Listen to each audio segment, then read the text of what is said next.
Analyser app में आप सभी का स्वागत है। कैसे हैं आप सभी? हम रसायन विज्ञान के जो है महत्वपूर्ण प्रश्न देख रहे थे। इसी सीरीज में आज हमने लाए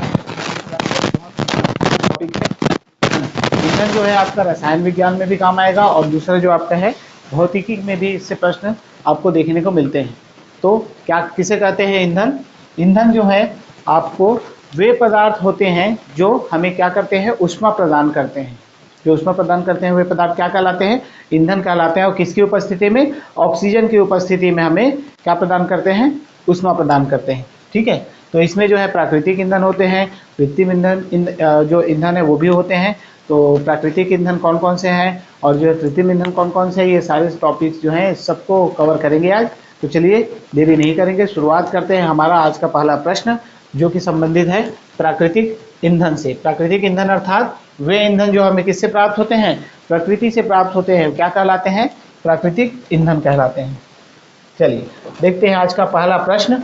पहला प्रश्न है, निम्न में से कौन प्राकृतिक ईंधन है? कोल गैस, टार, कोक या पेट्रोलियम? कमेंट में आप आंसर बताइए कि इसका सही आंसर क्या होगा, कौन सा प्राकृतिक ईंधन है, ये आपको बताना है। देखिए सभी एक एक करके कमेंट करते जाइए और जो है सारे का आंसर जो आप देखेंगे तो धीरे धीरे आपसे क्वेश्चन जो है वो बनने लगेंगे। पढ़ा होगा आपने ईंधन, है ना? ये भौतिकी का भी एक टॉपिक है और रसायन विज्ञान का भी। तो अभी देखेंगे इसमें कैसे कैसे प्रश्न आएंगे। चलिए प्राकृतिक ईंधन में से कौन सा होगा आपका? देखिए कोल गैस जो है कोयले से बनता है, टार भी कोयले का ही एक पदार्थ है, कोक भी कोयले का है, जो कि क्या होता है आपका प्राकृतिक ईंधन नहीं है। प्राकृतिक ईंधन होगा आपका पेट्रोलियम। सही आंसर होगा इसका ऑप्शन नंबर डी, बिल्कुल सही होगा। पेट्रोलियम क्या होता है? पेट्रोलियम पदार्थ, पेट्रोलियम पदार्थ जो है प्राकृतिक ईंधन के अंतर्गत आते हैं। ये पृथ्वी के भीतर दबे जीवाश्मों से निर्मित होते हैं। सब बाकी विकल्पों में देखें तो कौन कौन से? कोक तथा टार कोयले या लकड़ी के भंजनाशों से प्राप्त कर लेते हैं, जबकि जो है कोल गैस किससे प्राप्त हो? कोल गैस को कृत्रिम तरीके से बनाया जाता है। इस प्रकार हमारा सही आंसर क्या होगा? प्राकृतिक ईंधन कौन सा होगा? पेट्रोलियम होगा। चलिए सभी जो इंपॉर्टेंट पॉइंट लिखवा रहा हूँ उसको नोट करते जाएंगे। जब भी आप पढ़ते हैं कॉपी पेन लेके बैठिए और उसको वन लाइनर फैक्ट को लिखते जाइए, ताकि वो आपको एक बार में याद हो जाएगा, दोबारा वीडियो देखने की जरूरत नहीं पड़ेगी। आप उसी जो फैक्ट लिखे रहेंगे उसको दोबारा से अच्छे से पढ़ेंगे। ठीक है, चलिए दूसरा प्रश्न है आपका, निम्नलिखित जीवाश्म ईंधनों में से कौन स्वच्छतम ईंधन है? कोयला, पेट्रोलियम पेट्रोल, प्राकृतिक गैस या डीजल? कमेंट करते जाइए सही आंसर क्या होगा। सभी कमेंट करके बताएंगे कि इस प्रश्न का सही उत्तर क्या होगा। जितने लोग जुड़े हुए हैं सभी एक बार लाइक कर दीजिए और हमारा सेशन आपको कैसा लगता है ज़रूर बताइएगा। कमेंट करते हैं तो अच्छा लगता है कि हमारा क्लास पसंद आ रहा है कि नहीं आ रहा है, सभी कमेंट को पढ़ा जाएगा। ठीक है, लेकिन आप लोग कमेंट ही नहीं करते, पता नहीं क्लास पसंद आ रहा है कि नहीं आ रहा। कमेंट जरूर कीजिए। चलिए इसका सही आंसर क्या होगा? जीवाश्म ईंधनों में से कौन स्वच्छतम ईंधन है? देखिए स्वच्छतम ईंधन जो होगा आपका प्राकृतिक गैस होगा, क्योंकि कोयला से स्वच्छतम ईंधन के अंतर्गत नहीं आता है। पेट्रोल भी नहीं है, पॉल्यूशन होता है उससे। डीजल भी जो है पॉल्यूशन होता है, लेकिन प्राकृतिक गैस जो होता है वो आपका स्वच्छतम ईंधन के अंतर्गत आता है। तो इसमें से आंसर सही हो जाएगा ऑप्शन नंबर सी। देखिए कोयला, पेट्रोल, प्राकृतिक गैस व डीजल जीवाश्म ईंधनों में प्राकृतिक गैस स्वच्छतम ईंधन है। ठीक है, इन मतलब ये चारों ऑप्शन में आपका प्राकृतिक गैस जो है आपका कौन सा है? स्वच्छतम ईंधन है। प्राकृतिक गैस जो है स्वच्छतम ईंधन होगा, जबकि कोयला, पेट्रोलियम और ये डीजल जो है वो नहीं होगा। ठीक है, डीजल, क्योंकि प्राकृतिक गैस जो है बहुत कम मात्रा में प्रदूषणकारी गैसें उत्सर्जित करती है। बाकी जो आपका कोयला है, पेट्रोल है, डीजल है, ये प्रदूषणकारी जो गैसें हैं उनका उत्सर्जन करती है, इसलिए इसे स्वच्छतम ईंधन नहीं माना जाता है। चलो बढ़ते हैं अगले प्रश्न की ओर। ईंधन बहुत सरल टॉपिक है, लेकिन इसको सरलतम से ना जाने दीजिएगा। इससे भी प्रश्न अच्छे खासे आ सकते हैं जो कि आपके लिए कठिन हो सकते हैं। तो कठिन से कठिन स्तर के और सरल से सरल स्तर के प्रश्न आपको यहाँ पर कराए जा रहे हैं। प्रश्न क्रमांक 3 देखते हैं। तीसरा प्रश्न है, निम्नलिखित में से कौन जीवाश्म ईंधन है? एल्कोहल, ईथर, वाटर गैस या प्राकृतिक गैस? कमेंट कर दीजिए जल्दी से सही आंसर क्या होगा। क्या होगा इसका सही आंसर? जीवाश्म ईंधन कौन सा है? अल्कोहल तो बिल्कुल नहीं है, ईथर जो है वो भी आपका नहीं है, वाटर गैस जो है फैक्ट्री में बनाया जाता है, और आपका इसमें से प्राकृतिक गैस जो होगी वो क्या होगी? जीवाश्म ईंधन। ऑप्शन नंबर डी इसका बिल्कुल सही आंसर होगा। क्या होती है प्राकृतिक गैस या नेचुरल गैस जिसे कहा जाता है इंग्लिश में? एक महत्वपूर्ण जीवाश्म ईंधन है। यह आसानी से जलती है और अधिक मात्रा में क्या उत्पन्न करती है? ऊष्मा उत्पन्न करती है। इसमें मुख्य रूप से मीथेन कितना प्रतिशत रहती है? 95% रहती है, और बाकी का जो थोड़ी सी मात्रा है वो एथेन, प्रोपेन आदि गैसें होती है। तो याद रखिए, अगर ऐसा प्रश्न पूछा जाए कि प्राकृतिक गैस का मुख्य तत्व कौन सा है, मुख्य प्रमुखता कौन से गैस होती है, तो वो कौन से है? मीथेन है, जिसमें 95% तक क्या पाया जाता है? मीथेन पाया जाता है। ठीक है, याद रखिएगा इसको। चलिए अगला प्रश्न देखते हैं। देखिए, जो मैंने पूछा वही पूछ लिया गया है। प्रश्न क्रमांक 4 है, कौन प्राकृतिक गैस का मुख्य घटक है? मीथेन, एथेन, प्रोपेन या बेंजीन? कमेंट करके इसका आंसर बताइए क्या होगा। अभी मैंने बताया कि प्राकृतिक गैस का जो है प्रमुख घटक या मुख्य गैस कौन सा होता है? मीथेन होता है। कितना प्रतिशत होता है?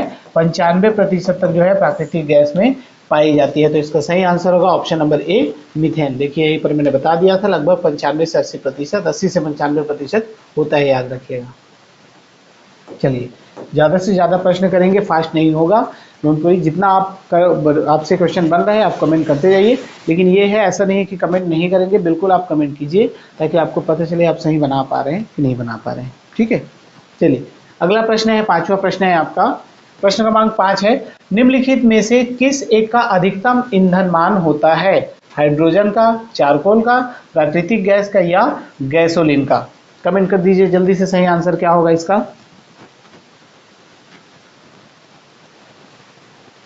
क्या हो जाएगा सही आंसर? देखिए, अधिकतम ईंधन का मान इन सब में किसमें से सबसे ज्यादा किसका होता है? तो याद रखिएगा, हाइड्रोजन का जो मान है, हाइड्रोजन जो ईंधन है उसका सबसे अधिक मान होता है। ऑप्शन नंबर ए इसका सही आंसर होगा। हाइड्रोजन में जो है ईंधन का मान सर्वाधिक होता है। चलिए देख लेते हैं कितना होता है। देखिए, किसी ईंधन का ऊष्मीय मान ऊष्मा की वह मात्रा है जो उस ईंधन के 1 ग्राम को वायु या ऑक्सीजन में पूर्णतः जलाने के पश्चात प्राप्त होती है। जितना आप 1 ग्राम में 1 ग्राम वायु या ऑक्सीजन में जलाएंगे तो जितना हमें ऊष्मा प्राप्त होगी वही उसकी क्या होगी? ऊष्मीय मान होगी। सभी ईंधनों में क्या है? हाइड्रोजन का ऊष्मीय मान सबसे अधिक होता है, और हाइड्रोजन का उपयोग कहाँ किया जाता है? रॉकेट ईंधन के रूप में तथा उच्च ताप उत्पन्न करने में ज्वालकों में किया जाता है। ठीक है, नोट डाउन कर लीजिए, सबसे अधिक ऊष्मीय मान किसका होता है? हाइड्रोजन का होता है। और हाइड्रोजन गैस का कितना होता है? 150 होता है। चारकोल का 33 होता है। प्राकृतिक गैस का 33 से 50 होता है, तथा गैसोलीन का कितना होता है? 50 ईंधन का मान होता है। ये जो नंबर है वो आपका ऊष्मीय मान जो है आपको दिया गया है, तो 150 जो है हाइड्रोजन का सर्वाधिक है। ठीक है, नोट कर लीजिए इसको, कितना कितना है किसका, उसको अच्छे से याद कीजिएगा। क्रम से जमाने के लिए भी दे सकता है कि निम्नलिखित में से ईंधन का ऊष्मीय मान जो है क्रमानुसार जमाइए, या कूट में दे देगा आपका, बढ़ते क्रम में लिखिए, घटते क्रम में लिखिए। ठीक है, चलिए प्रश्न क्रमांक 6 है, ऑक्टेन संख्या गुणवत्ता की माप है। खाद्य तेलों की, पेट्रोल की, केरोसिन की या सुगंधित तेलों की? कमेंट करके इसका आंसर दीजिए, क्या सही आंसर होगा। ऑक्टेन संख्या के बारे में पूछा गया है। ऑक्टेन संख्या क्या है ये सबसे आपको पहले पता होना चाहिए। ठीक है, ऑक्टेन संख्या का प्रयोग जो होता है, इसका सही आंसर हो जाएगा आपका पेट्रोल, क्योंकि ऑक्टेन संख्या का जो प्रयोग है वो पेट्रोलियम पदार्थों के लिए, पेट्रोल के लिए किया जाता है। ठीक है, पेट्रोलियम पदार्थ नहीं, पेट्रोल के लिए किया जाता है। पेट्रोल की गुणवत्ता को दर्शाने वाला अंक क्या कहलाता है? ऑक्टेन संख्या कहलाता है। और पेट्रोल जितना अच्छा होगा उसकी ऑक्टेन संख्या क्या होगी? उतनी ज़्यादा होती है। और ऑक्टेन संख्या को ऑक्टेन रेटिंग के नाम से भी जाना जाता है। मुख्यतः ऑक्टेन संख्या क्या है? एक प्रकार का नंबर है जो पेट्रोलियम की गुणवत्ता को मापती है, और उसे जो है जितना ज़्यादा नंबर देंगे वो उतना अच्छा होगा। ऑक्टेन संख्या जितनी ज़्यादा होगी ईंधन उतना ही ज़्यादा क्या रहेगा? स्थिर होगा, और रेसिंग ईंधन स्थिर रहेगा, अर्थात उसकी क्वालिटी जो है उतनी ही अच्छी रहेगी। देखिए, रेसिंग ईंधन, एरोगैस, एलपीजी और मेथेनॉल जैसे एल्कोहल ईंधन की ऑक्टेन रेटिंग संख्या कितनी है? 110 या उससे ज़्यादा होती है। ठीक है, इसको नोट कर लीजिए। अगर बाई चांस पूछ लिया गया कितनी होती है, किससे ज़्यादा होती है, तो 110 से ज़्यादा होती है मेथनॉल जैसे अल्कोहल की।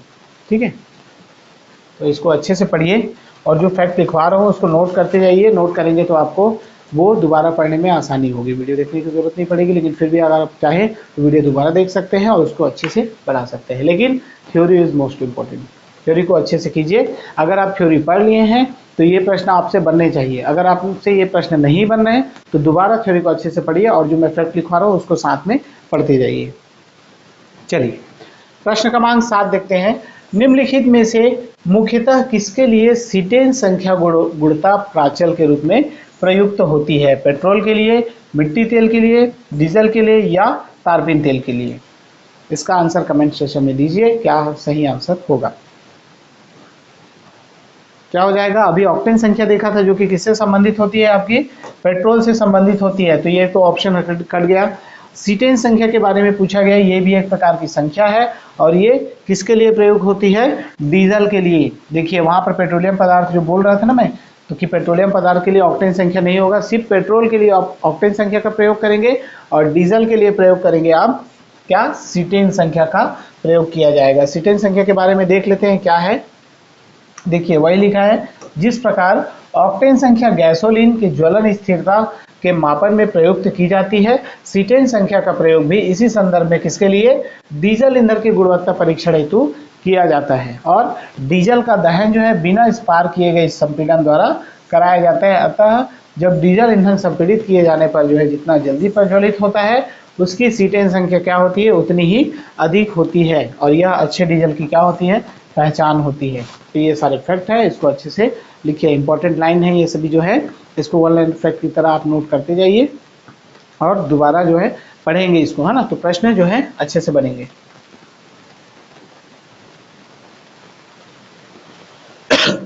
चलिए अगला प्रश्न देखते हैं। प्रश्न क्रमांक 8 है, डीजल में प्रयुक्त ईंधन है डीजल की वाष्प और वायु, केवल डीजल, डीजल और पेट्रोल का मिश्रण, और डी है आपका डीजल, वायु तथा पेट्रोल का मिश्रण। सही आंसर कमेंट करके दीजिए कमेंट सेक्शन में, क्या हो जाएगा इसका सही आंसर जो है। पूछना चाह रहे हैं कि डीजल में जो ईंधन इसमें डीजल इंजन में जो ईंधन प्रयुक्त होती है वो किन किन चीज़ों का मिश्रण होता है, ये बताना है आपको। तो कौन किन चीज़ों का मिश्रण होता है? वो आपका डीजल वाष्प की होती है और उसके अलावा होती है उसमें वायु। तो ऑप्शन नंबर ए इसका बिल्कुल सही आंसर होगा। देख लेते हैं डीजल इंजन। डीजल इंजन एक अंतर्दहन इंजन है जो बंद स्थान में वायु को क्या करती है? संपीड़ित करने से उत्पन्न ऊष्मा का उपयोग करके ईंधन में ज्वलन उत्पन्न करती है और ऊष्मा प्रदान करती है। डीजल इंजन में दहन के लिए क्या होता है? पेट्रोल इंजन की तरह कार्बोरेटर इसमें नहीं होता है। पेट्रोल इंजन में क्या होता है? आपका कार्बोरेटर होता है और इसमें डीजल इंजन में नहीं होता है। अतः सिलेंडर के भीतर की हवा को इतना संपीड़ित कर दिया जाता है कि वायु का तापमान कितना हो जाता है? 80 फ़ारेनहाइट तक पहुंच जाता है। यही तापमान जो है स्फुलिंग दहन का कार्य करती है। तो मुख्यतः इसमें क्या बताया गया है कि डीजल इंजन में कौन कौन सा जो ईंधन प्रयुक्त होता है? आपका डीजल की वाष्प प्रयुक्त होती है, उसके अलावा होती है वायु। चलिए अगला प्रश्न देखते हैं जल्दी से। प्रश्न क्रमांक 9 है, खाना बनाने में प्रयोग की जाने वाली गैस मुख्यतः क्या है? Carbon dioxide, carbon monoxide, methane या नाइट्रोजन व ऑक्सीजन गैस मिश्रण? कमेंट सेक्शन में इसका आंसर कमेंट करके जल्दी से बता दीजिए क्या होगा।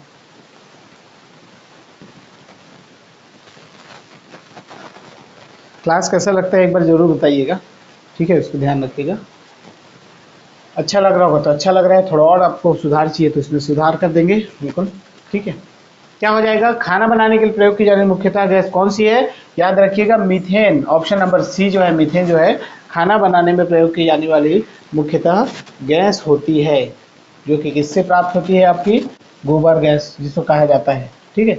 घरेलू उपयोग में लाई जाने वाली बायोगैस या गोबर गैस का मुख्य घटक क्या होता है? मीथेन होता है। और मीथेन जो है एक रंगहीन, गंधहीन एवं स्वादहीन गैस होती है। यह गैस अधिकतर दलदली क्षेत्रों में पाई जाती है इसके अलावा कहाँ पाई जाती है? धान के खेतों में पाई जाती है, मैं बता दिया था, जिसके कारण इसे क्या कहा जाता है? मार्स गैस भी कहा जाता है। ऑप्शन में अगर मीथेन ना दे, मार्स गैस दिया जाए तो मार्स गैस को आंसर लेंगे, या पूछ दिया जाए कि मार्स गैस किसे कहते हैं तो उसका सही आंसर क्या होगा? आपका मीथेन होगा।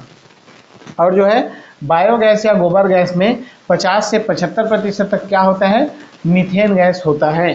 ठीक है, इसको नोट कर लीजिएगा। लेकिन अभी जो है गोबर गैस का प्रयोग ज़्यादा नहीं किया जाता है, अभी जो है आपका सिलेंडर यूज़ करते हैं, उसमें कौन कौन सी गैस भराई जाती है वो आगे देखेंगे। पुराने आप घर में देखेंगे तो अभी भी गोबर गैस का प्रयोग किया जा रहा है। ठीक है, जो कि खाना बनाने का मुख्य जो है गैस होता है गाँव में। चलिए बढ़ते हैं अगले प्रश्न में। प्रश्न क्रमांक 10 है, बायोगैस संयंत्र से निष्कासित निम्नलिखित में से कौन सी गैस ईंधन गैस के रूप में उपयोग में आती है? ब्यूटेन, प्रोपेन, मीथेन या एथेन? जल्दी से इसका आंसर कमेंट कर दीजिए, क्या होगा सही उत्तर इसका? देखिए गोबर गैस का जो होता है इसमें साफ लिखा गया है बायोगैस संयंत्र, तो अभी मैंने बताया कि बायोगैस संयंत्र में जो है आपका मीथेन ही प्रयोग किया जाता है, तो ऑप्शन नंबर सी इसका बिल्कुल सही आंसर होगा। वही जो बताया अभी मैंने कि बायोगैस संयंत्र से उत्पादित बायोगैस का मुख्य घटक क्या होता है? मीथेन गैस होती है, जिसे जीवाश्म ईंधन के स्थान पर ऊर्जा उत्पादन के लिए प्रयोग में लाया जा सकता है। ठीक है, तो मीथेन गैस बहुत इंपॉर्टेंट है, इसका फॉर्मूला होता है CH4। ठीक है, मीथेन गैस का नोट कर लीजिए। चलिए प्रश्न क्रमांक 11 है, बायोगैस में मुख्यतः होती है कार्बन डाइऑक्साइड एवं हाइड्रोजन, हाइड्रोजन एवं मीथेन, कार्बन डाइऑक्साइड एवं मीथेन, और डी है आपका हाइड्रोजन एवं ऑक्सीजन। इसका आंसर जल्दी से कमेंट कीजिए, कमेंट सेक्शन में बताना है सभी को इसका आंसर क्या होगा। अभी देखिए मीथेन सिर्फ मीथेन पढ़ रहे थे, अब इसमें दे रहे हैं कि बायोगैस का मुख्यतः उसमें कौन कौन सी गैस होती है, दो गैसों का जो है आपका कॉम्बिनेशन दे दिया गया है। क्या हो जाएगा इसका सही आंसर? मीथेन तो होगा ही होगा, तो जिसमें इसमें मीथेन है वो बिल्कुल सही होगा, तो ये हो गया, और दो ऑप्शन, बाकी का ऑप्शन कट हो गया ऑलरेडी। ठीक है, अब देखिए उसमें हाइड्रोजन होता है या कार्बन डाइऑक्साइड होता है, तो देखिए हाइड्रोजन उसमें बिल्कुल नहीं होता है, याद रखिएगा। वातावरण में हमारे जो कार्बन डाइऑक्साइड है वो, और दूसरा होता है मीथेन, तो ऑप्शन नंबर सी इसका बिल्कुल सही आंसर होगा। देखिए ऑक्सीजन की अनुपस्थिति में किसी कार्बनिक पदार्थ के जैविक विखंडन से उत्पन्न गैस क्या कहलाती है? बायोगैस कहलाती है। और बायोगैस का जो बायोगैस संयंत्र लगा होता है वो आप देखेंगे कि उसमें गोबर डाला जाता है, स्लरी डाली जाती है, और अंदर जो है आपका उसे किण्वन प्रक्रिया द्वारा गलाया जाता है, फिर कार्बनिक पदार्थों का जैविक विखंडन करके उस एक गैस उत्पन्न की जाती है, जो गैस कौन सी होती है? मीथेन गैस होती है। और बायोगैस के मुख्य संगठन में कौन कौन सा होता है? मीथेन एवं कार्बन डाइऑक्साइड होता है। इसमें बहुत ही कम मात्रा में जो होती है हाइड्रोजन सल्फाइड होती है, सिर्फ उसमें हाइड्रोजन लिखा था तो हाइड्रोजन सिर्फ नहीं होती है, हाइड्रोजन सल्फाइड होती है बहुत कम मात्रा में। नमी तथा सिलोक्सेन उपस्थित होते हैं। और गोबर गैस या बायोगैस में मीथेन कितना होता है? 50 से 75% तक पाई जाती है। नोट कर लीजिए इसको, ये लाइन इंपॉर्टेंट है। बायोगैस में मीथेन कितना प्रतिशत पाया जाता है अगर पूछ दिया जाए तो 50 से 75% तक पाई जाती है, याद रखिएगा। ठीक है, चलिए संभवतः देखते हैं, ये ईंधन का टॉपिक जो है रसायन विज्ञान का महत्वपूर्ण टॉपिक, फिजिक्स में भी ये दिया गया है, तो लगभग रसायन विज्ञान पूरा कंप्लीट होने के कगार पे है। तो देखते हैं आगे का टॉपिक, और अगर कुछ इंपॉर्टेंट बचा होगा तो उसको करा दिया जाएगा। बाकी आप कमेंट सेक्शन में बताइए इसके बाद, और आपको कौन कौन से टॉपिक जो आपसे नहीं बन रहे हैं या छूट गए होंगे उसको आप एक बार कमेंट कर दीजिए, और उसको हम आगे उससे एमसीक्यू ले आएंगे।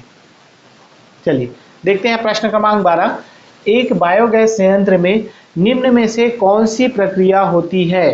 किण्वन की प्रक्रिया, अपचयन, हाइड्रोजनीकरण या बहुलीकरण? कमेंट सेक्शन में इसका आंसर कमेंट करके बताइए जल्दी से। मैंने अभी बता दिया था, आप अगर ध्यान दिए होंगे मेरी बातों को, तो बायोगैस संयंत्र में कौन सी प्रक्रिया होती है? बायोगैस के पूरे संयंत्र की प्रक्रिया मैंने बता दी थी। उसमें जो है मुख्यतः कौन सी प्रक्रिया होती है? किण्वन की प्रक्रिया होती है, याद रखिएगा। किण्वन क्या किया जाता है? स्लरी को डाला जाता है उसके अंदर, और वहाँ पर जो है बहुत ही नीचे जो है ऑक्सीजन की अनुपस्थिति में किण्वन की प्रक्रिया संपन्न होती है, और कौन सी गैस निकलती है आपकी? मीथेन गैस बनती है। गोबर में क्या होता है? बहुत अधिक मात्रा में ऊर्जा होती है, जिसे बायोगैस संयंत्र में किण्वन प्रक्रिया द्वारा निकाला जाता है। ठीक है, धान के खेतों में भी बताया था कि कौन सी गैस पाई जाती है, मीथेन। ये छोटे छोटे लाइन जो है वो आपका एग्जाम हॉल में पूछ लिया जाएगा, या तो कथन के रूप में पूछ लिया जाएगा या कुछ चुनिए के रूप में। अगर डायरेक्ट पूछता है तो कोई समस्या नहीं, एक बार में आपसे बन जाएगा। चलिए देखते हैं अगला प्रश्न। प्रश्न क्रमांक 13 है, निम्नलिखित में से किसने गोबर गैस प्रणाली का आविष्कार किया? डॉक्टर सीवी रमन, जेसी बोस, सीबी देसाई या एच खुराना? कमेंट करके इसका आंसर दीजिए,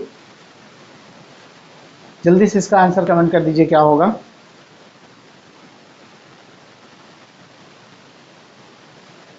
गोबर गैस प्रणाली का आविष्कारक कौन आविष्कार किए थे? तो इसका सही आंसर क्या हो जाएगा आपका? सीबी देसाई। सीबी देसाई जी ने, जो ऑप्शन नंबर सी है वो इसका बिल्कुल सही आंसर होगा। गोबर गैस संयंत्र का आविष्कार जो है भारतीय कृषि अनुसंधान संस्थान IARI के वैज्ञानिक कौन? डॉक्टर SB देसाई और डॉक्टर SSC विश्वास ने किया था। उन्होंने कब? 1941-42 में जाने के गोबर से गोबर गैस संयंत्र का आविष्कार किया था। कब किया था? 1941-42 में। ठीक है, चलिए गोबर गैस आविष्कारक जो है 18वीं सदी के दौरान हुआ था इसका आविष्कार, और स्थानीय स्वास्थ्य सेवा के संस्थापक डॉक्टर सैमुअल फ्रेंच ने साल 1776 में इसे पहली बार प्रस्तुत किया था। अगर ऑप्शन आपको दिया जाए सैमुअल फ्रेंच तो ये लेना है, और अगर नहीं दिया गया है तो आपको सीबी देसाई लेना है। ठीक है, गोबर गैस एक नवीनीकरणीय ऊर्जा स्रोत है, मतलब इसे नवीनीकृत किया जा सकता है। यह गैस का मिश्रण है जो ऑक्सीजन की अनुपस्थिति में जैविक सामग्री के विघटन से उत्पन्न होती है। कौन सी प्रक्रिया द्वारा? आपका किण्वन प्रक्रिया के द्वारा ये गैस उत्पन्न होती है। इसका मुख्य घटक कौन सा है? मीथेन है, जो कि ज्वलनशील है और इसे जलाने पर ताप और क्या मिलती है? ऊर्जा मिलती है, जिसका उपयोग हम घरों में खाना पकाने के लिए करते हैं। ठीक है, चलिए देखिए घरों में की जाने वाली एलपीजी प्रयोग, एलपीजी का मुख्य अवयव। चलिए प्रश्न क्रमांक 14 है, लिक्विड पेट्रोलियम गैस एलपीजी के मुख्य अवयव कौन से हैं? ऑप्शन ए मीथेन, इथेन और hexane, option B methane, pentane और hexane, option C ethane, propane और ब्यूटेन, और option D methane, carbon monoxide और हाइड्रोजन। कमेंट करके इसका आंसर दीजिए क्या होगा।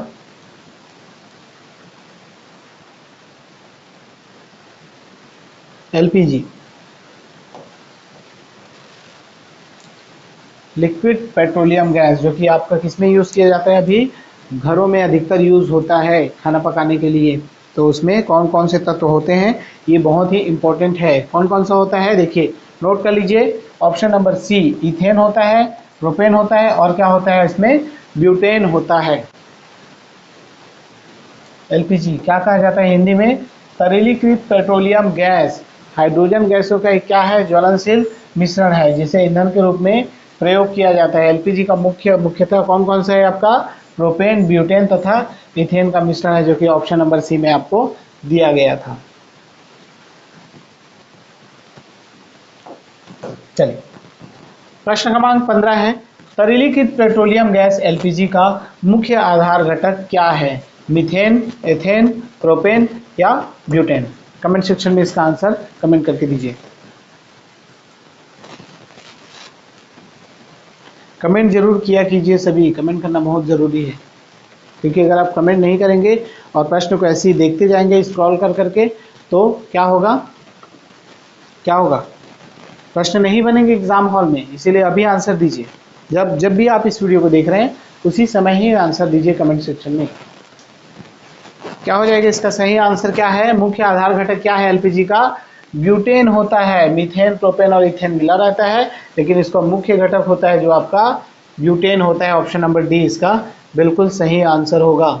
और उसमें से जो गंध आती है उसका कारण क्या होता है? तो मरकप्टन होता है, बता दूंगा आगे। ठीक है, चलिए देखते हैं तरलीकृत पेट्रोलियम गैस का मुख्य आधार घटक क्या है? ब्यूटेन है।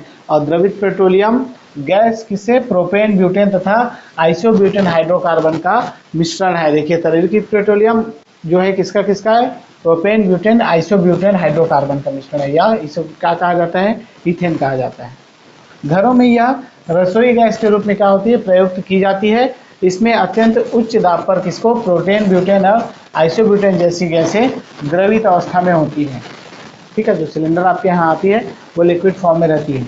इन्हीं द्रवित हाइड्रोकार्बनों के मिश्रण को द्रवित पेट्रोलियम गैस या एलपीजी कहते हैं। यह प्राकृतिक गैस तथा पेट्रोलियम के प्रभाजी आसवन से प्राप्त होती है। कौन सी अभिक्रिया से प्राप्त होती है अगर पूछा जाए तो प्रभाजी आसवन की प्रक्रिया होती है।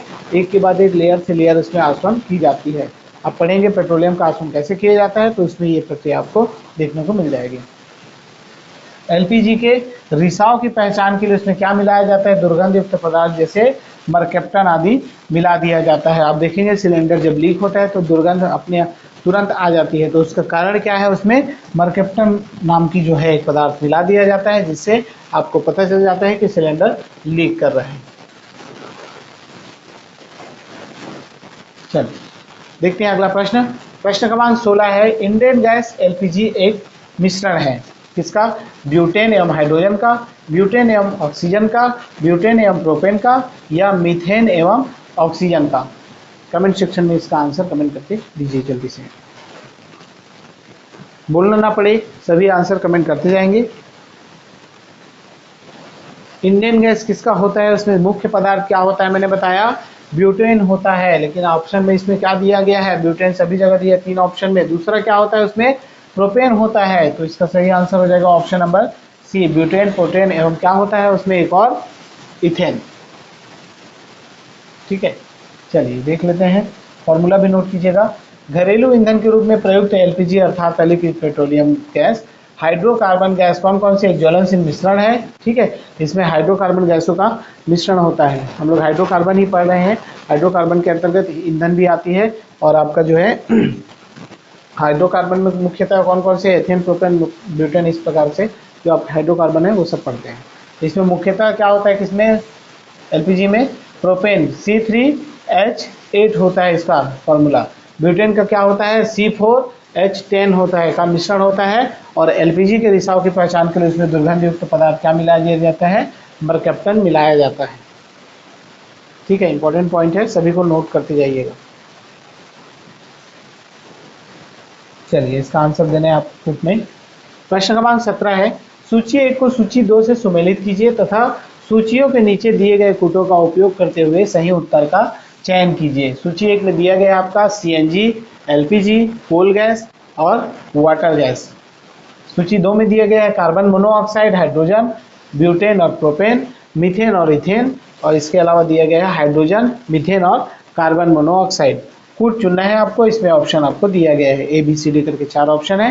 कमेंट करके इसका जल्दी से आंसर बताइए।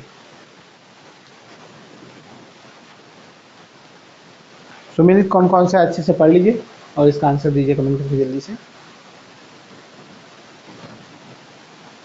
हाइड्रोकार्बन बहुत ही इंपॉर्टेंट टॉपिक है। चलिए देखते हैं, समय नष्ट नहीं करेंगे, आप लोग का आंसर दीजिए जल्दी से कमेंट करके। क्या होगा, सीएनजी। सीएनजी किसका मिश्रण होता है, सीएनजी जो है आपका याद रखिएगा मीथेन और इथेन का मिश्रण होता है। ठीक है, एलपीजी किसका होता है, मैंने बता दिया था ब्यूटेन और प्रोपेन का होता है।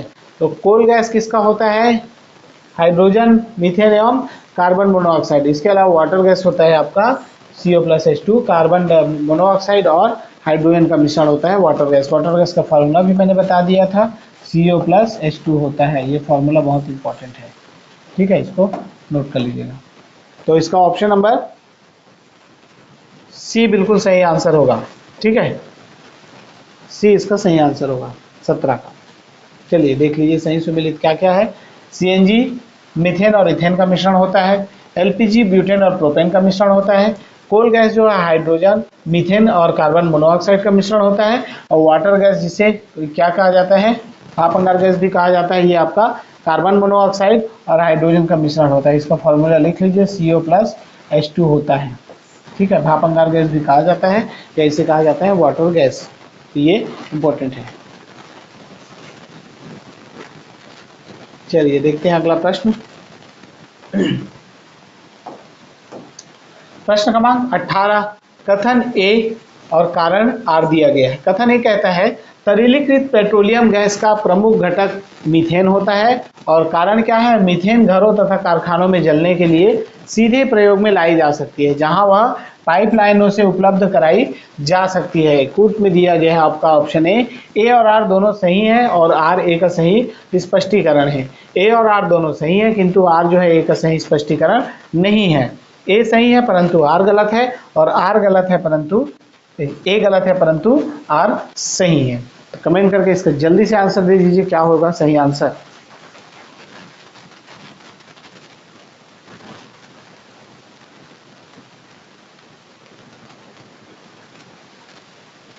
तरलीकृत पेट्रोलियम गैस का प्रमुख घटक क्या होता है? तरलीकृत मतलब एलपीजी, उसका मुख्य घटक क्या बताया था मैंने, ब्यूटेन होता है, न कि क्या होता है, मीथेन। ये गलत कथन है, कथन ए गलत है बिल्कुल। और दूसरा दिया गया है मीथेन घरों तथा कारखानों में जलाने के लिए सीधे प्रयोग में लाई जा सकती है, बिल्कुल सही है, जहां वहां पाइपलाइनों से उपलब्ध कराई जा सकती है। तो कथन ए गलत है और आर जो है वो बिल्कुल सही है। तो ऑप्शन नंबर डी इसका सही आंसर होगा। ठीक है, क्या दिया गया है, तरलीकृत पेट्रोलियम गैस एलपीजी का मुख्य घटक क्या बताया था, प्रोपेन और ब्यूटेन। ऑप्शन में ना हो तो सिर्फ ब्यूटेन लेंगे, है ना। और बायोगैस में उपस्थित मीथेन ईंधन के रूप में सीधे प्रयुक्त की जा सकती है। चलिए देखते हैं अगला प्रश्न। प्रश्न क्रमांक 19 है, घरेलू एलपीजी सिलेंडरों में दाब मापक नहीं प्रदान किए जाते हैं क्योंकि ये बहुत महंगे होते हैं, ये एलपीजी सिलेंडरों में गैस की मात्रा को प्रदर्शित नहीं कर सकते हैं, इनका प्रयोग निरापद नहीं है, या ये एलपीजी द्वारा जो है चोक हो जाते हैं। कमेंट करके जल्दी से इसका आंसर दे दीजिए।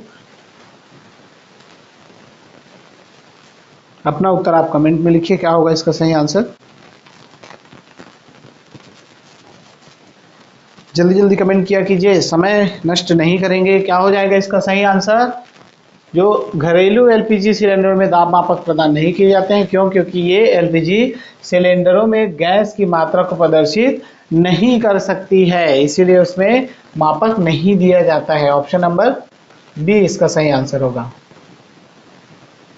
ऑक्सीजन या अन्य गैसों के सिलेंडर में क्या होता है, गैस गैसीय अवस्था में विद्यमान रहती है, जबकि घरेलू एलपीजी सिलेंडर में गैस जो किसमें फॉर्म में रहती है, लिक्विड फॉर्म, तरल अवस्था में होती है। इस कारण से दाब मापक यंत्रों को लगाने पर एलपीजी सिलेंडर में गैस की मात्रा को प्रदर्शित नहीं किया जा सकता है। जब उसमें गैस ही नहीं है, जो गैस है वो लिक्विड फॉर्म में है, तो कहाँ से प्रदर्शित होगी, मापक प्रदर्शित नहीं कर पाएगा, क्योंकि वो गैसीय मापक जो होते हैं वो सिर्फ गैस को ही माप सकती है, और घरेलू सिलेंडर जो होते हैं उसमें लिक्विड फॉर्म में दिया जाता है।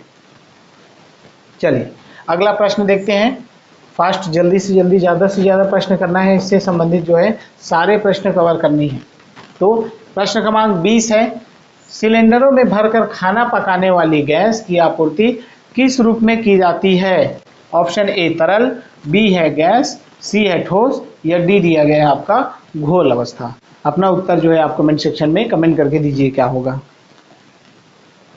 अगर एलपीजी का फुल फॉर्म पता है तो ये एक बार में बन जाएगा, और मैं बार बार बता रहा हूँ कि एलपीजी अर्थात लिक्विड फॉर्म में अर्थात तरल अवस्था में जो है आपका घरों में जो खाना बनाने वाली गैस होती है वो लिक्विड फॉर्म में होती है। ऑप्शन नंबर ए इसका बिल्कुल सही आंसर हो जाएगा।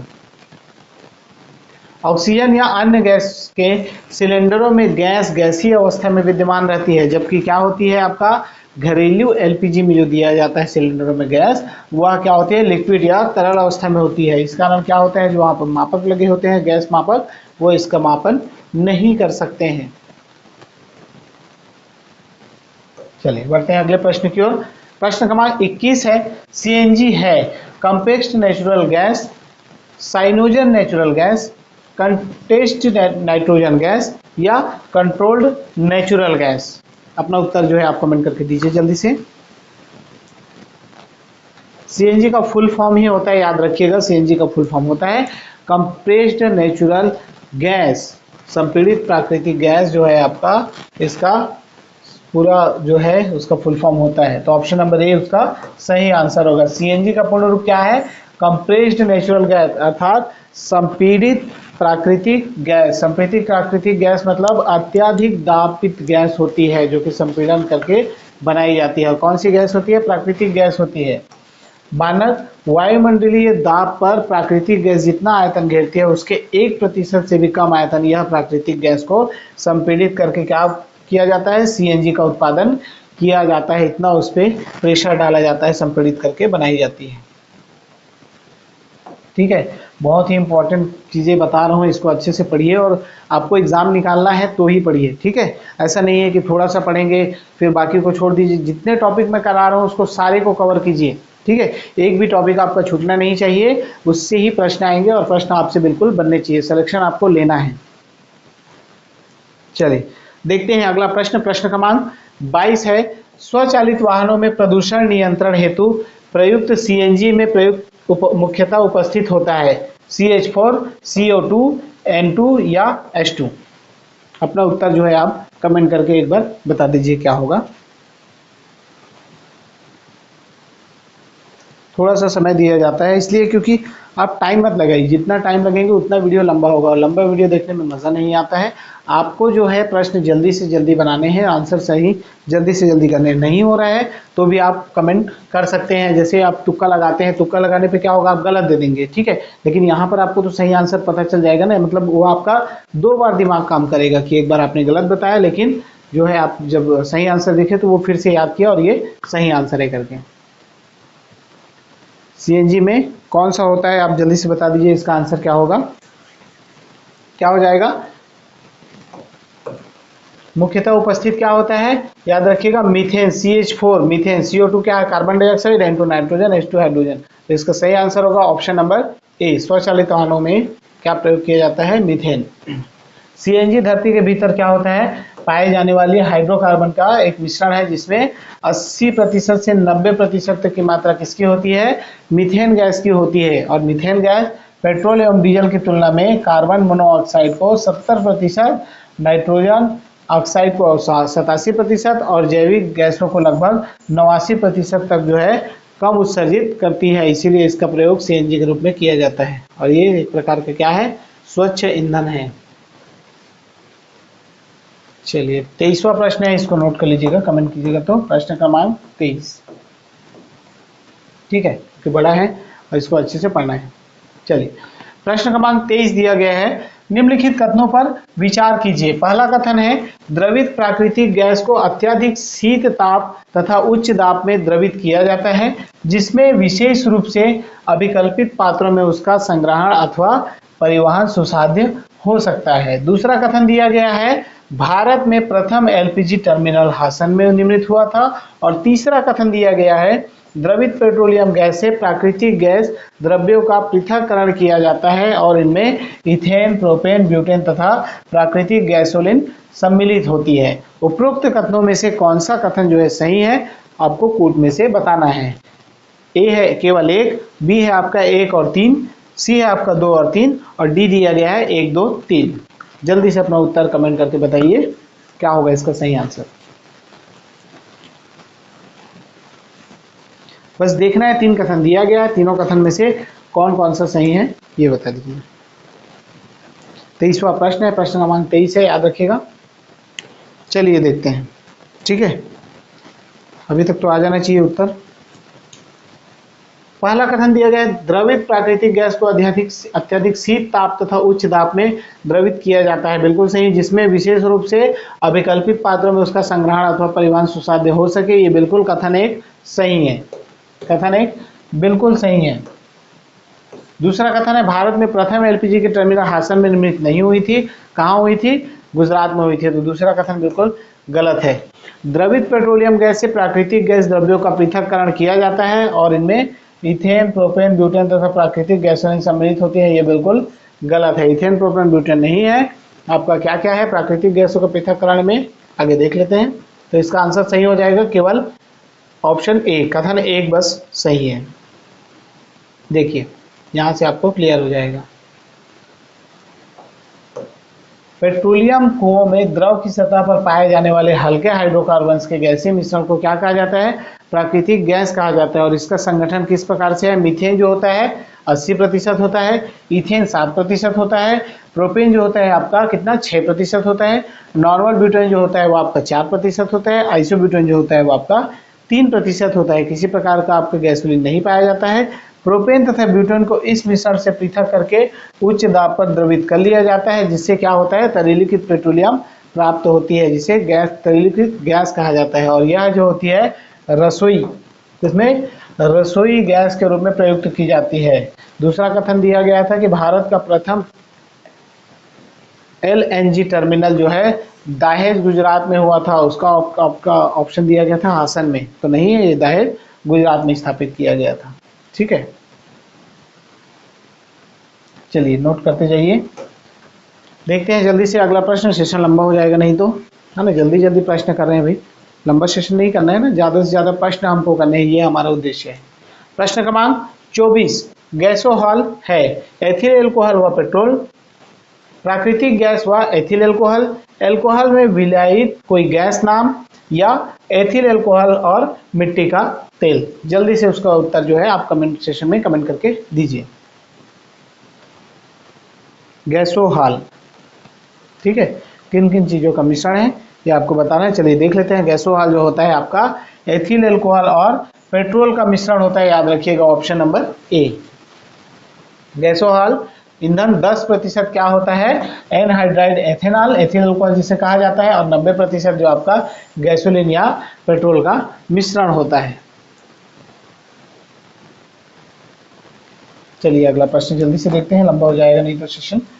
प्रश्न क्रमांक 25 है, निम्नलिखित कथनों पर विचार कीजिए। पहला कथन है कोयला, पेट्रोलियम तथा प्राकृतिक गैस जीवाश्म ईंधन है। दूसरा कथन है गैसोहॉल बेंजीन तथा एल्कोहल का मिश्रण है। तीसरा कथन है भूतापीय ऊर्जा एक अपारंपरिक ऊर्जा स्रोत है। और चौथा कथन है गोबर गैस में मुख्यतः मीथेन गैस होती है। इन कथनों में से केवल कथन 1 और 2 सही है, केवल 2 और 3 सही है, 1, 2, 3 सही है, या 1, 3, 4 सही है। जल्दी से उत्तर इसका कमेंट करके दीजिए। देख लीजिए प्रश्न को अच्छे से, लेकिन कमेंट जल्दी किया कीजिए क्योंकि सेशन बहुत लंबा हो जाता है ना। तो लंबा नहीं करना है इसको, ज़्यादा प्रश्न करना है और छोटा से छोटा करना है। क्या हो जाएगा चलिए देखते हैं। कोयला, पेट्रोलियम तथा प्राकृतिक गैस जो जीवाश्म ईंधन है, ये कथन जो है आपका बिल्कुल सही है। गैसोहॉल बेंजीन तथा एल्कोहल का मिश्रण है, ये बिल्कुल गलत है। बेंजीन नहीं होता, इसमें क्या होता है? पेट्रोल होता है। भूतापीय ऊर्जा एक अपारंपरिक ऊर्जा स्रोत है, ये भी बिल्कुल आपका सही कथन है। गोबर गैस में मुख्यतः कौन सी गैस होती है? मीथेन, ये भी बिल्कुल सही कथन है। तो आप 1, 3 और 4 कौन सा ऑप्शन में दिया गया है? 1, 3 और 4, ऑप्शन नंबर डी इसका सही आंसर हो जाएगा।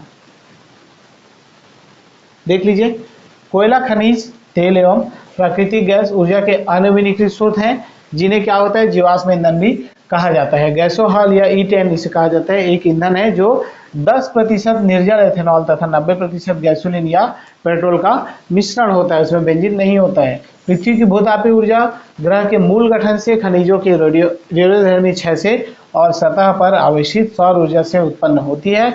यह क्या है? गैर परंपरागत ऊर्जा स्रोत है, जो कि कथन में दिया गया था। और गोबर गैस से मुख्यतः कौन सा आपका? मीथेन तथा कार्बन डाइऑक्साइड गैस होती है इसमें। ठीक है, ऐसे ही प्रश्न मिलेंगे, कंफ्यूज नहीं होंगे। कथन या कूट चुनने में दे दिया जाए तो उसको आराम से बनाइएगा, एक एक कथन ध्यान से देख के बिल्कुल सही हो जाएगा। ठीक है, चलिए अगला प्रश्न जल्दी से देखते हैं। 26वां प्रश्न है, कार के इंजन में नॉकिंग से बचने के लिए निम्न में से कौन प्रयोग में लाया जाता है? Ethyl alcohol, butane, lead tetraethyl या श्वेत पेट्रोल? उत्तर जो है आप कमेंट करके दीजिए इसका जल्दी से, कमेंट जल्दी जल्दी किया कीजिए। कार इंजन के नॉकिंग से बचने के लिए जो है आपका निम्न में से कौन सा प्रयोग किया जाता है? इसमें का कौन सा है बताइए भाई, जल्दी से कमेंट कीजिए। लेड टेट्रा एथिल जो होता है वो आपका नॉकिंग के लिए होता है। और दूसरा जो एक और है वो आगे मैं बताऊंगा कि पेट्रोल में टेट्रा एथिल लेड, जिसका फॉर्मूला क्या है? CH3CH2 4, और उसके साथ साथ लेड PB इसीलिए मिलाया जाता है ताकि इससे एंटी नॉकिंग जो है वो बढ़ जाए। एंटी नॉकिंग अगर आप नहीं समझ रहे हैं तो आप एक बार कमेंट कर दीजिए, समझ में नहीं आया सर, एंटी नॉकिंग बता दिया जाएगा।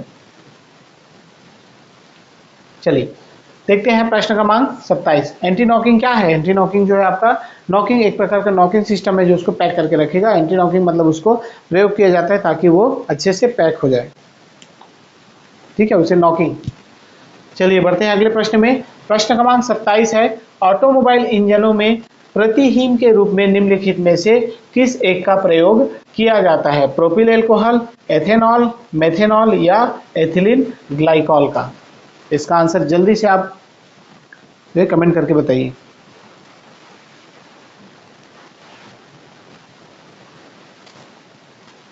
कमेंट जल्दी जल्दी किया कीजिए, मैं बता देता हूँ इसका सही आंसर क्या होगा, ठीक है। एथिल ग्लाइकॉल का जो प्रयोग है वो किसमें? इंजनों के प्रतिहीन अर्थात उनको ठंडा होने से बचाने के लिए, ठीक है। देखिए प्रतिशत ठंडा होने के लिए रखा जाता है, प्रशीतक के रूप में। एथिलीन ग्लाइकॉल जिसका फॉर्मूला C2H6O2 है, एक कार्बनिक पदार्थ है जिसका प्रयोग ऑटोमोबाइल प्रशीतक के रूप में किया जाता है और इसका गलनांक कितना होता है? -12.9 डिग्री सेल्सियस होता है, जो कि आपका गलनांक की दृष्टि से बहुत कम है ना, इसीलिए इसका प्रशीतक के रूप में प्रयोग किया जाता है। चलिए बढ़ते हैं अगले प्रश्न में जल्दी से, सेशन लंबा हो जाएगा नहीं तो। प्रश्न क्रमांक 28, भारी वाहन में डीजल का उपयोग इसलिए किया जाता है? ऑप्शन ए अधिक माइलेज और इंजन की सुरक्षा हेतु, ऑप्शन बी कम खर्च और ईंधन की बचत हेतु, ऑप्शन सी उच्च क्षमता और आर्थिक बचत हेतु, और ऑप्शन डी पेट्रोल की अपेक्षा सस्ता होने के कारण इसका प्रयोग किया जाता है। जल्दी से उसको उत्तर जो है आप कमेंट सेक्शन में कमेंट करके दीजिए, बताइए फिर भाई क्यों प्रयोग किया जाता है भारी वाहनों में डीजल का प्रयोग? सब तो जानते हैं डीजल कार भी पहले आता था, अब डीजल बड़े बड़े गाड़ियों में ही डीजल प्रयोग किया जाता है, छोटी गाड़ियों में अब पेट्रोल ही प्रयोग किया जाता है। तो डीजल का उपयोग इसलिए किया जाता है, क्यों किया जाता है? उसकी डीजल में एक गुणवत्ता होती है उच्च क्षमता और आर्थिक बचत। डीजल जो कि जो है आपका पेट्रोल से सस्ता है, लेकिन अभी ज़्यादा सस्ता नहीं है, दोनों लगभग बराबर है। तो उसकी उच्च क्षमता के कारण डीजल का प्रयोग जो है वो भारी वाहनों में किया जाता है। डीजल इंजन का प्रयोग भारी वाहनों में होता है क्योंकि यह भारी बोझ को खींचने के लिए अधिक शक्ति प्रदान करता है, जो कि इन भारी वाहनों की कुल ईंधन खपत में कमी लाता है, ठीक है। तो ये होगा उसका सही आंसर। क्या कमेंट करके आप एक बार बताइए कि इससे पहले आपको पता था क्या कि भारी वाहनों में डीजल ही क्यों प्रयोग किया जाता था, या अभी भी किया जाता है? अभी भी किया जाता है, क्यों प्रयोग किया जाता था पहले से पता होगा, एक बार कमेंट करके बताइए। चलिए बढ़ते हैं अगले प्रश्न में। 29वां प्रश्न है, गाड़ियों को चलाने के लिए हाइड्रोजन गैस सुविधाजनक रूप से ईंधन के रूप में प्रयोग में लाई जा सकती है यदि वह कम ताप पर किसी पदार्थ द्वारा शोषित हो ताकि वह निर्वात द्वारा उत्पन्न तापमान पर मुक्त हो सके। वह पदार्थ कौन सा है जो भारत में पाया जाता है? हाइड्राइड, कोयला, सोपस्टोन या रेजिन?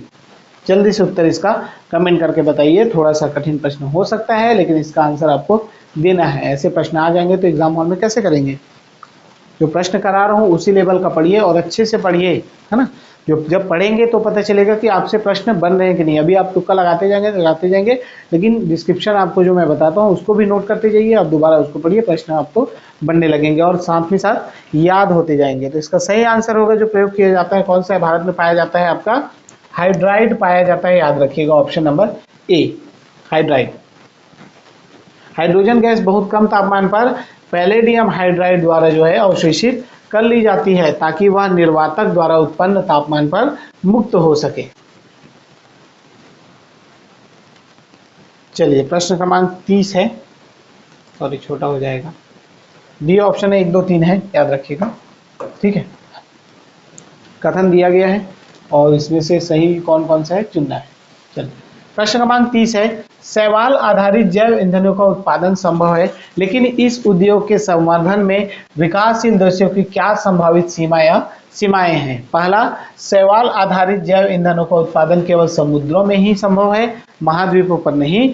दूसरा है, शैवाल आधारित जैव ईंधन उत्पादन को स्थापित करने और इंजीनियरिंग करने हेतु निर्माण पूरा करने होने तक उच्च स्तरीय विशेषज्ञता प्रौद्योगिकी की जरूरत होती है।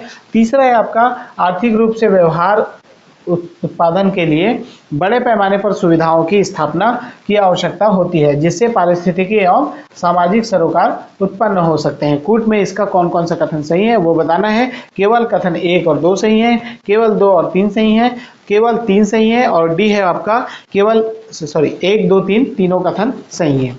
अपना उत्तर जो है कमेंट सेक्शन में कमेंट करके दीजिए क्या इसका सही आंसर होगा। प्रश्न थोड़ा लंबा है, ऐसे प्रश्न शायद आप नहीं पढ़े होंगे, लेकिन ऐसे प्रश्न भी आपको पूछा जा सकता है, तो इसको अच्छे से पढ़ लीजिए। चलिए देखते हैं क्या होगा इसका सही आंसर क्या होगा। शैवाल आधारित जैव ईंधनों का उत्पादन केवल समुद्रों में ही संभव है, महाद्वीपों पर नहीं। बिल्कुल ये गलत कथन है, महाद्वीपों पर भी संभव होता है। शैवाल आधारित जैव ईंधन उत्पादन को स्थापित करने और इंजीनियरिंग करने हेतु निर्माण पूरा होने तक कुछ स्तरीय विशेषज्ञता प्रौद्योगिकी की जरूरत होती है। बिल्कुल सही है। और तीसरा है आर्थिक रूप से व्यवहार उत्पादन के लिए बड़े पैमाने पर सुविधाओं की स्थापना की आवश्यकता होती है, जिससे पारिस्थितिक एवं सामाजिक सरोकार उत्पन्न हो सके। आपका कथन तीसरा भी बिल्कुल सही है। तो केवल कथन 2 और 3 सही है। ऐसा ऑप्शन कौन कौन से दिया गया है, इसमें से ऑप्शन नंबर बी देखिए, ऑप्शन बी केवल 2 और कथन 3 सही है। चलिए देखिए वही डिस्क्रिप्शन है, नोट कर लीजिए इसको सभी।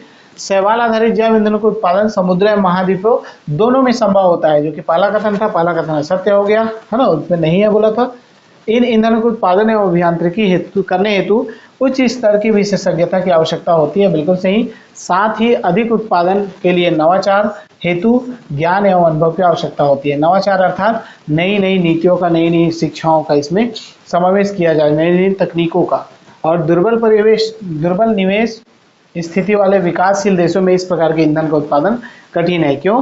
क्योंकि इस हेतु अधिक पूंजी निवेश की जरूरत पड़ती है, और साथ ही आर्थिक रूप से व्यवहार उत्पादन के लिए बड़े पैमाने पर सुविधाओं की स्थापना से पारिस्थितिकी एवं समाज प्रतिकूल रूप से प्रभावित हो सकते हैं। तो इसमें से कथन आपका केवल एक गलत था, बाकी दूसरा और तीसरा कथन सही था। ठीक है, चलिए आज का सेशन बहुत लंबा हो गया है। संभवतः रसायन विज्ञान के सारे टॉपिक हो गए हैं, और कुछ छूट गया होगा तो बिल्कुल करा दिया जाएगा। ठीक है, ईंधन जो आपका ये आपका रसायन विज्ञान में भी है, आपका भौतिकी विज्ञान से भी संबंधित है। ठीक है, तो ईंधन वाले चैप्टर को अच्छे से कीजिए, और अगर आपको कहीं भी डाउट होता है तो आपको नंबर है हमारा 94 064 21 014। ठीक है, इस नंबर पे आप कॉल नहीं करेंगे, व्हाट्सअप कर लीजिएगा। जो भी आपकी समस्या है, कुछ डाउट होगा, इस नंबर पे व्हाट्सअप कीजिए और उसका आंसर आपको दिया जाएगा। चलिए, तो आज का वीडियो यहीं पर समाप्त करते हैं, आज की क्लास। और कुछ डाउट होगा तो बिल्कुल कमेंट करके बता सकते हैं। चलिए मिलते हैं अगले क्लास में, तब तक के लिए नमस्कार, जय हिंद।